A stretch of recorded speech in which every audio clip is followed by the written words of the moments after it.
오늘날의 경제 민생 위기가 지난 5년 동안의 문재인 정부의 경제정책 실패에서 비롯되었다는 점에 대한 진솔한 인정과 사과가 선행이 되어야 하는데, 마치 출범한 지 2달밖에 되지 않은 윤석열 정부가 현재의 민생 경제 위기 상황을 초래한 것처럼 이렇게 호도하는 것은 저는 잘못된 태도다.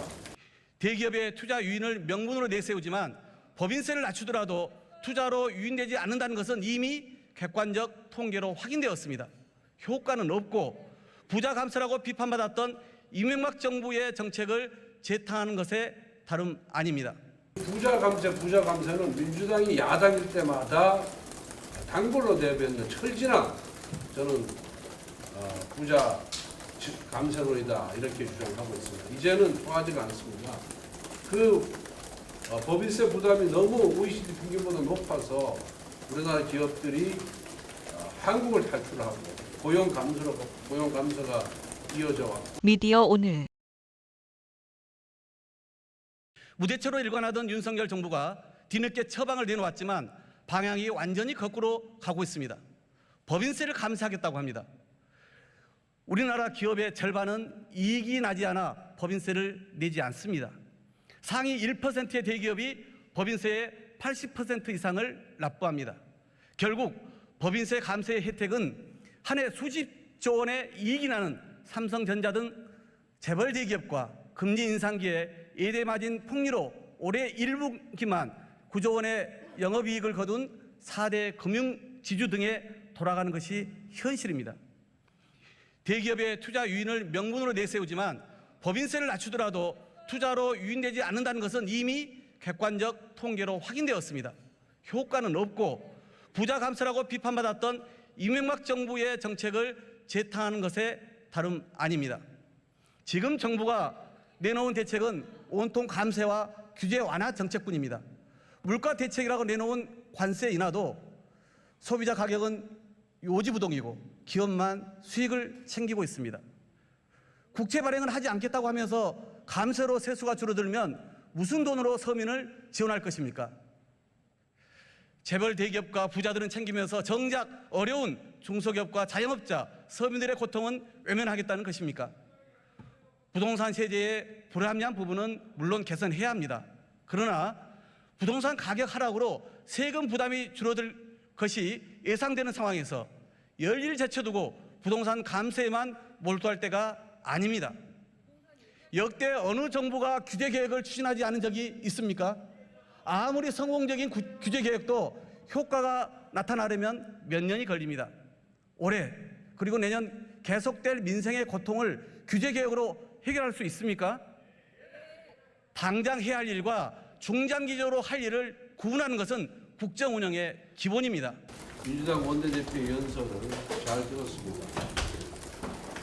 현재 상황이 경제 민생 위기라는 점과 또 그러한 위기를 극복하기 위해서 정부와 함께 하겠다는 그런 의지 표명에 대해서는 아주 긍정적으로 평가합니다.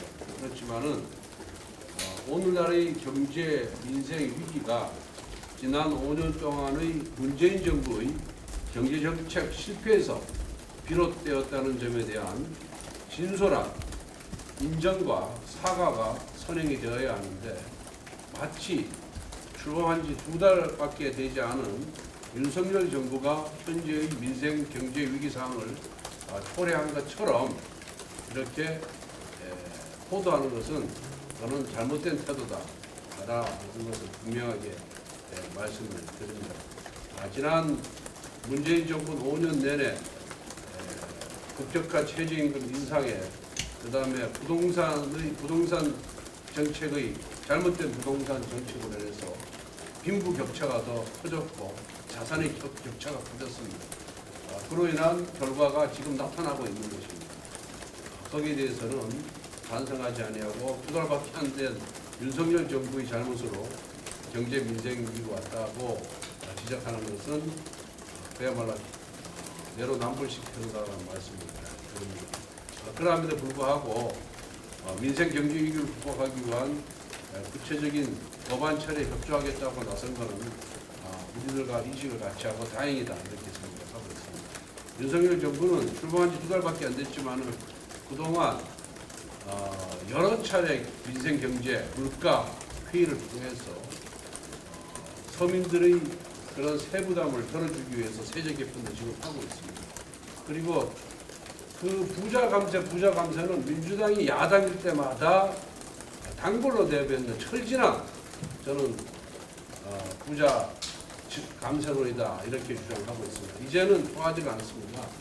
그 법인세 부담이 너무 OECD 평균보다 높아서 우리나라 기업들이 한국을 탈출하고 고용 감소가 이어져 왔고 여러 경제적인 측면에서 활력이 완전히 경제 활력이 다 떨어져 있는 상태입니다.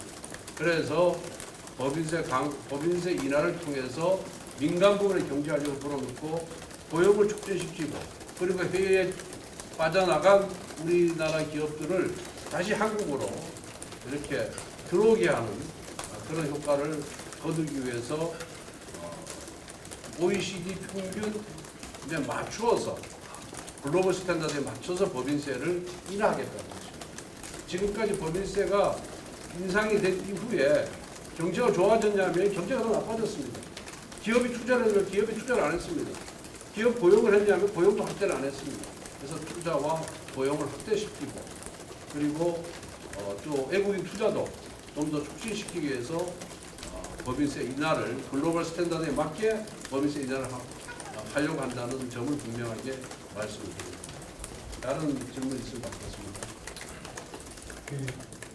본회의 중간에 장재원 의원이 나오면서 법사위원장 자리를 이제 하지 않기로 했다, 양보하기로 했다 이런 얘기가 이제 요청에서 나왔다는 얘기를 했는지.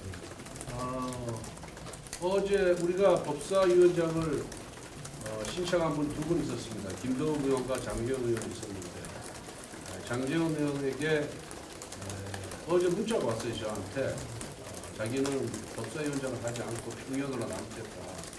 그래서 우리 수석으로 하여금 통화를 하게 했더니 똑같은 얘기를 했고 제가 오늘 또 통화를 했더니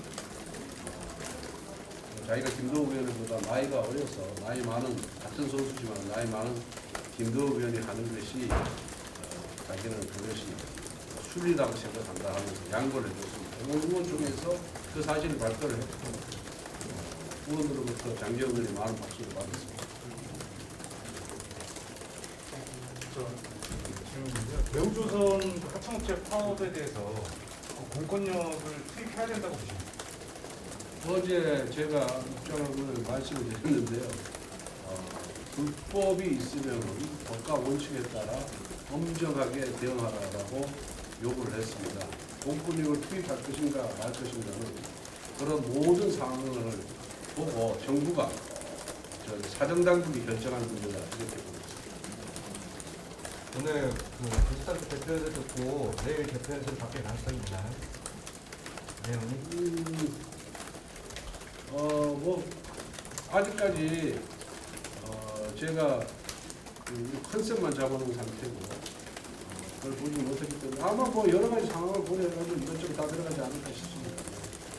민주당에서 우원식 의원님이 대표 발의하신 민주공작법 통과를 촉구하는 기자 회견도 했는데 법안에 대해서 그 법안 내용은 제가 아직 본 적이 없고 어제 뭐 우원식 의원이 전화를 해서 두드러 얘기를 하는데 아직 우리 의원들과 논의를 거치지 않기 때문에 그건 나중에 본격적으로 상임위에서 논의가 되는 걸 보면서 다음 입장을 정하도록 하겠습니다. 다만 그 법안 자체가 우리 젊은 세대로부터 공정하지 못하다라는 그런 비판을 받고 있어서 그런 점이 새로 제출했으니까 이번에 다시 기존 법을 통과를 이제 촉구하겠다. 기존 법은 그 당시에 많은 젊은 세대들이 비판을 받아서 민주당이 포기한 것으로 알고 있는데 왜 갑자기 다시 이 문제를 꺼내들었는지 그리고 그런 젊은 세대들의 비판을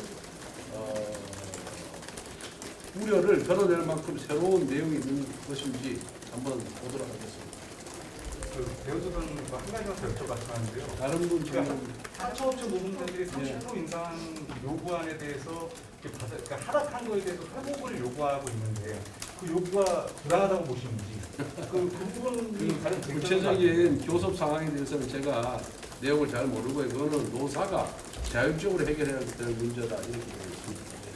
오늘 아침 제가 이래라 저래라 할 수가 없습니다. 아니 민주당에서 배우조선이랑 사업 TF 적은 적에 이해돼서 뭐 공당이 여러 가지 사회 현안 문제에 대해서 TF를 구성하는 것은 자연스러운 일이고 민주당이 자율적으로 하는 일에 대해서 제가 이래라 저래라 할 그런 뭐 논평할 필요는 없다고 생각합니다.